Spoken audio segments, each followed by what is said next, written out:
Good morning, everyone, and welcome to the PivotBoss pre-market video for Thursday, May 28th, 2020. I am Frank Ochoa, aka PivotBoss. Here's a look at the daily time frame of the ES. We are up in overnight and pre-market trading here. You can see that price is sitting just above the previous session's high and close. So right here, all of that right there is sitting just above the previous session's high and close. A little bit of a box that is formed up there. And when those types of boxes form, like they did here, for example, little guy here, above those highs, you tend to rotate back toward the previous session's midpoint. You don't always get there, but sometimes you do. And sometimes you exceed that midpoint and go much lower. So right now, again, got to keep an eye on the box that is formed, or that is forming at these highs. If there's a failure to hold the 30-30 zone, 30-25, here's 30-25, it will open up a return back to the previous session's midpoint rather briefly. It wouldn't take too long here. 3,002.5 would be that level, so returning back toward 3,000 could be in play if price can't hold 30-25. And if price can't hold the midpoint here, it opens up the potential to retest the lows down toward the 2960s. So again, that could become an outside day down. But right now, the market remains very, very bullish overall. Pullbacks still remain buying opportunities. If we do see a counter trend rotation here, in all likelihood, bulls will come in to step in to defend somewhere between 3,000 and 3,005 for a shot at pushing this thing up. But again, keep an eye on prices up here, as any pullback could return price as deep as that 8-period average before we see another rotation potentially higher. We're still watching the 30-30 level, which is a higher time frame market structure edge, so keep that an eye on that level as well. All right, let's take a look here at the NQ. Now the NQ is very interesting. This one is coiling up. It is bringing market participants into the trade here. 9,400 is the key level that has been coiling up this entire time. One thing you'll notice is a narrow range that is developed here. We've peaked above it once, we've peaked below it once, and then we've always come back to the 9,400 level. We're now inside day, chopping around 9,400 right at the moment. You have bears here that have defended this rejection at the midpoint. You have bulls here that defended on these lows and are now defending this area. It's above 9,500 or below 9,300. We'll start to squeeze or one side or the other. So again, which way is it going to go? Given the uptrending market, everything suggests more uptrending behavior. But again, this market has had many rotations now, and after you start getting into the 4th, 5th rotation, at some point, you know, the odds will increase that there could be a failure at some point.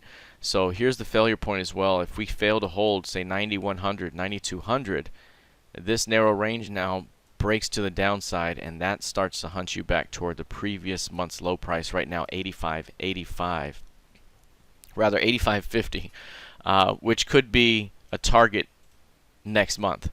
So again, early next month. So right now, again, got to keep an eye on 9,200, 9,100. A failure to hold that zone could open up a quick rotation back down. But again, right now, everything remains bullish. It's going to be interesting to see how the market responds to this midpoint right now.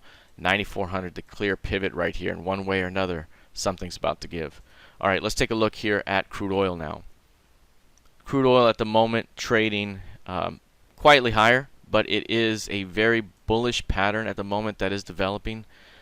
This bounce that we're seeing is very strong. We've seen a rotation off 32s here. If we see any rotation into 32, it's likely to continue to be defended, although that level is likely gone from today. What you're seeing is a box that had formed below the previous session's close price. So there's the previous session's close on the intraday time frame. Price has now squeezed back above that level, and a rotation has been defended from above. So now we're seeing what could be another buying the dip opportunity inside the Pima trigger zone here. In an uptrending market, we have a narrow range that has developed over the last 5 to 8 days. 1, 2, 3, 4, 5, 6, 7 days plus some of the 8th. And if we do break to the upside, it opens up quite a bit of air above. So we can quantify this. Again, 7-day range. Let's count it as 7 days here. There it is. And down here you'll notice 9.6 points again. Just like it was last time, we were looking at 9.5 or so. It got just there, right? Now we're back to compressed again, and what's going to happen again?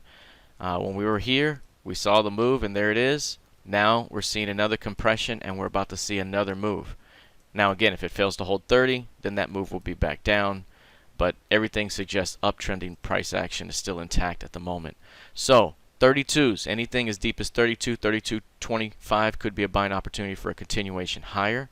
A failure to hold 32 would likely start to trigger some sort of stop run, but it's really breaking through 30 that opens up more downside price action. All right, let's take a look here at gold futures.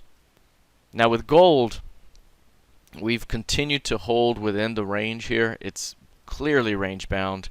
Right now we're on the upswing within this range. So again, here's the range right here that we've been following. It's that trading range right there, 1670 to 1770, in that zone. We've continued to compress right around the middle portion of that area. So right here is kind of the middle zone, and this is where price has been continuing to chop around. You can see lower highs, higher lows, all around that area. That's the apex. And so we're going to continue to see chop there. It's hard to really kind of have too much conviction one way or another when you're at the center of a range instead of the edge of the range.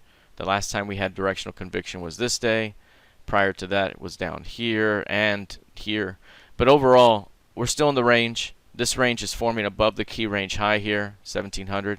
And if we were to fail through that zone, it opens up a move back to 1450 and 1575 down the road.